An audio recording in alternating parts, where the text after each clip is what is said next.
hediyemi Rəsmiyə xanıma təqdim edeyim və sözü verirəm Rəsmiyə xanıma. Rəsmiyə xanım, az da olsa bu mənim. Çox sağ olun.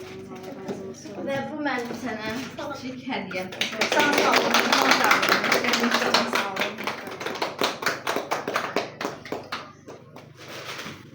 İndi də xanımlar, ikimizin hər birinizi salamlayıram. Hər biriniz xoş gəldiniz. Çox sağ olun.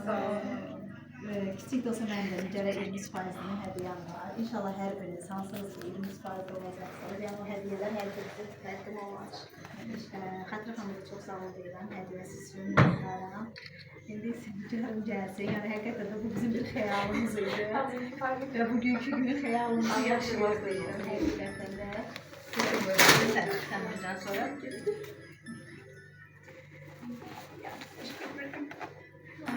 Bu isə mənim nicərimə kiçicik də olsa bir hədiyyəmdir. Düzdür, inşallah sizin Peki bağlayın hər Peki birinizə. bağlayın. Yəni Allah bunu hər birinizə qismət eləsin inşallah.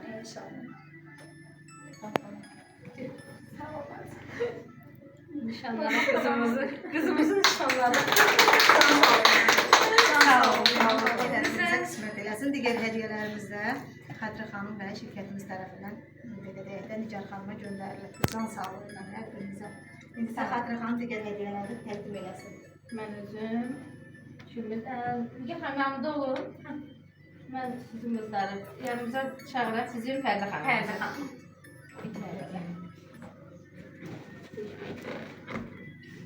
Yanımıza bizimlə.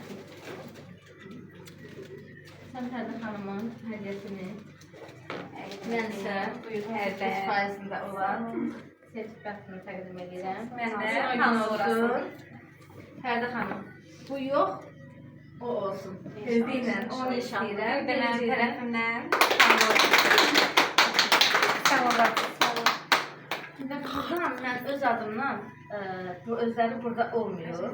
Həqiqətən də ürəkləri bizlə olan, başda müdür rəhbərimiz İsmail Qürbadov olmaqla, bütün kollektivimiz, rəhbərlərimiz olmaq hamısına təşəkkür edirlər ki, bugün onlar bizim yanımızdadılar, qəlbən. Nigar xanım, bizim 15% bağlayan 2 qızımız var, ikisini də birdən istəyirəm yanımıza dəvət edirəm. Zeynep xanımla Nurayna Mən xanım. onları seçmək istəyirəm, çünki onlar, necə deyim, iyi Rəqabətlər. gedirlər. İkiniz də yanımıza gəlir.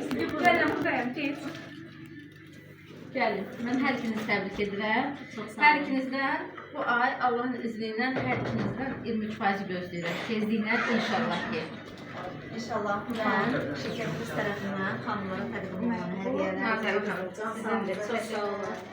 Bu da Sizin təşəkkürünüzü bildiririk, çox sağ olun. İnşallah Allah daha da bol gözəl nailiyyətlər nəsib eləsin ki, biz daha da bol, daha da gözəl hədiyyələrlə inşallah sizlərin yanında olar. Amin qızlar, bunlar da ki, Nigar xanımın qızlarına təqdim elədiyi qolbağlardır. Pandoralardır. Belə deyək. Bəli. Aha, çox sağ olun. Sağ olun. Çox təşəkkürümüzü bildiririk. Hər birinizə. Həmişə yolunuzda yaşıl işıq, qırmızı işıq olsun. Qırmızı o deməkdir ki, göz nəzərdən uzaq olsun. Yaşıl da o deməkdir ki, bütün getdiyiniz yol yəni boş olsun, uğurlu olsun. Elnarə gəl. Gözəl olsun həmişə inşallah. Verdiniz Pandora'nı. Bəli, Can sağ olun. Aha, bizim Elnarə xanım da gəldi, ona görə nə gözəl. Sen,